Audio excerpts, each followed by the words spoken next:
Welcome back to Afternoon Live. Told you we'd be right back. And we are going to talk a lot about a good old topic. Okay, so we do talk a lot about how women have low sexual desire, but did you know that men are just as likely to struggle with low libido as women? And certified sex therapist Maegan Megginson is here to share more. I am. Do tell. I thought this was like an urban legend. You know, and that's exactly why I want to talk about it. I mean, you and I have spent a lot of time talking about women and desire and sexuality, and while that's a very important conversation, I think this is a space where the men in our lives aren't getting enough attention. Really? Yeah. I'm sorry. I just could not even believe that that's a real thing, because I feel like we give our men a lot of attention. We do give our men a lot of attention. I know. So at the Center for Couples and Sex Therapy, we track, why our clients are coming to see us. And our data shows that about 50% of our clients with low desire are women, and the other 50% are men. Interesting. So this is something that shows up a lot in our office, but really isn't talked about nearly as much as female sexuality. Yeah, because, I mean, okay, everybody knows about the little, little blue pill. The little blue pill. The little blue pill right. for men. And you think about it as only an issue physically, not the desire issue. That's right. Honestly, everything that's portrayed out here is that men always want to want to get in there, right, you know what I mean? Well, and I think that is the problem, right? We are socialized to believe that men are hungry and ready to go any time of day, regardless of the circumstances. They're sex machines, right? And on the flip side, we're taught that if women just show up, if you put on the lingerie and you walk into the room, that he's going to be excited and ready for action. Right. I feel like this myth doesn't serve anyone, really.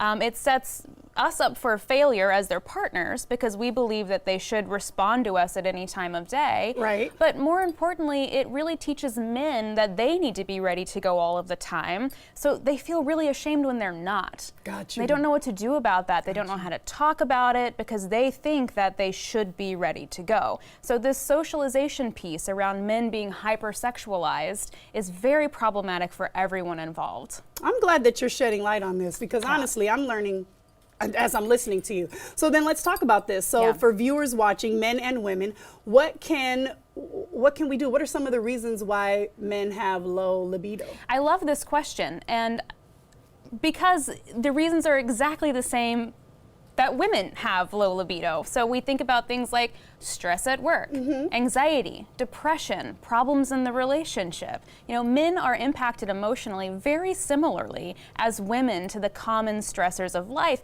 We just don't allow them to take up space with their complicated emotions because they're men. They shouldn't have feelings, and they should just be sexual all the time.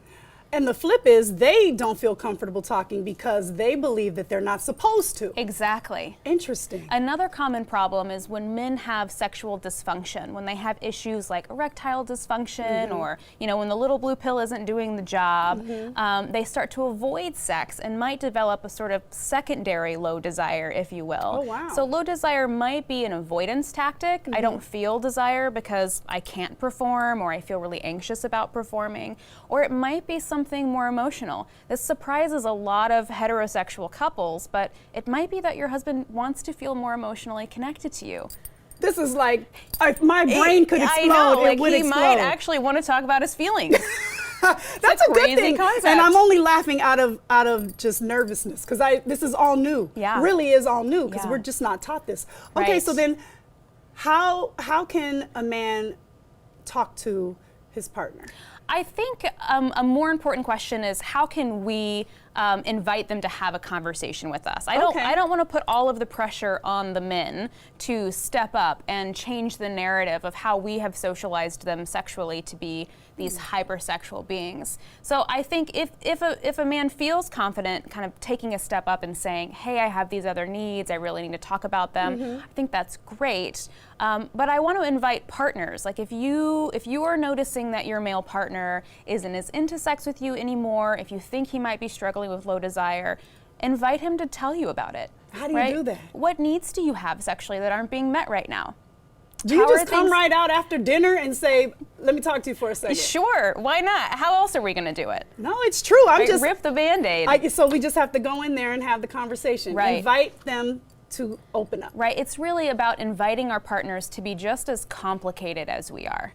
Can we say that? Sure. Okay, because I like that. I Yeah. like that a lot. Like, it's okay to be just as complicated and beautiful as I am. Right. It's okay to have as many emotions and as many struggles and Yes. as many needs as I do. And instead of me just assuming that you should want sex all the time, why don't I ask you?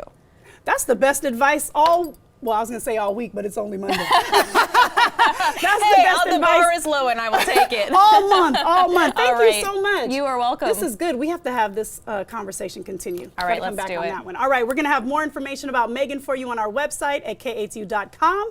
Coming up next, Kara shows us the best toy deals to snag on Black Friday and Cyber Monday. Hang on, we'll be right back.